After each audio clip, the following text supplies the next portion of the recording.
Será que a família da jovem assassinada pela polícia no Rio, a Agatha Félix, será que a família dela votou em Witzel?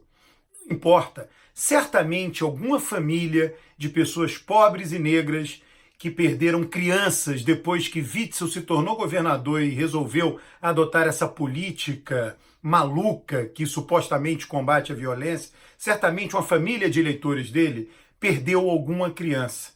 Agora, o que me deixa igualmente indignado, quer dizer, não igualmente, claro, mas o que me deixa também indignado é o fato de algumas pessoas analisarem isso como burrice do eleitor. O eleitor votou em seu algoz, o eleitor é ignorante, o eleitor votou seguindo o seu pastor.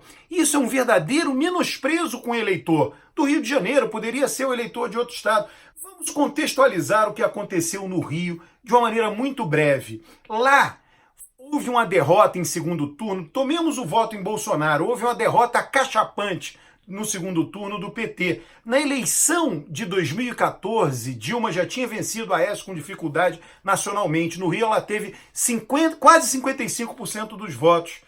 E agora, Haddad, na eleição de 18, teve 32% dos votos. O PT caiu de 55 para 32, perdeu 23 pontos percentuais, teve uma redução de 42% na votação no Rio de Janeiro. Um estado que sempre deu vitória ao PT em todas as eleições que o PT venceu. A margem que Bolsonaro abriu nacionalmente em relação a Haddad foi de 10 milhões e 700 mil votos. 3 milhões só no Rio de Janeiro, ou seja, um estado que tem menos de 10% do eleitorado nacional, deu, na folga nacional que Bolsonaro teve sobre Haddad, deu 27% dessa folga. O que aconteceu no Rio de Janeiro? Cabe perguntar, em vez de colocar a culpa no eleitor, dizer que ele foi manipulado pelos pastores evangélicos. O que aconteceu no Rio foi muito complexo. Sérgio Cabral foi eleito, reeleito, elegeu seu sucessor. A população do Rio era super satisfeita com Sérgio Cabral, investimentos da Petrobras, o Estado crescia de uma maneira muito pujante.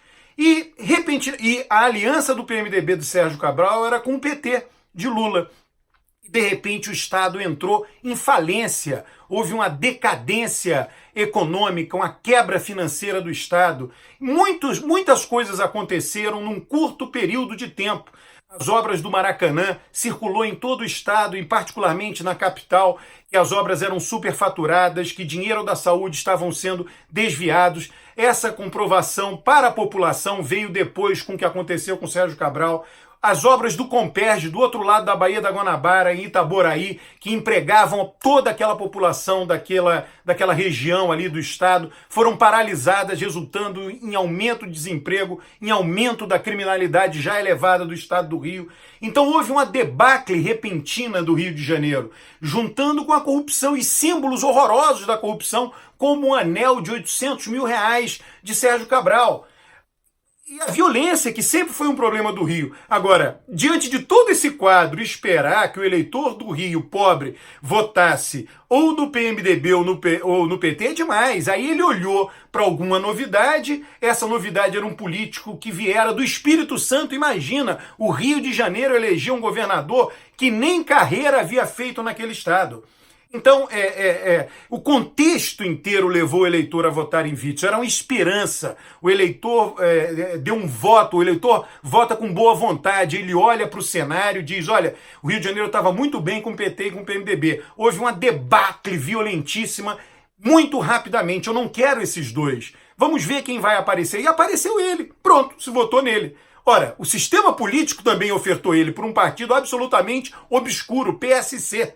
Então isso foi muito mais responsabilidade do sistema político. O eleitor simplesmente queria algo inteiramente novo.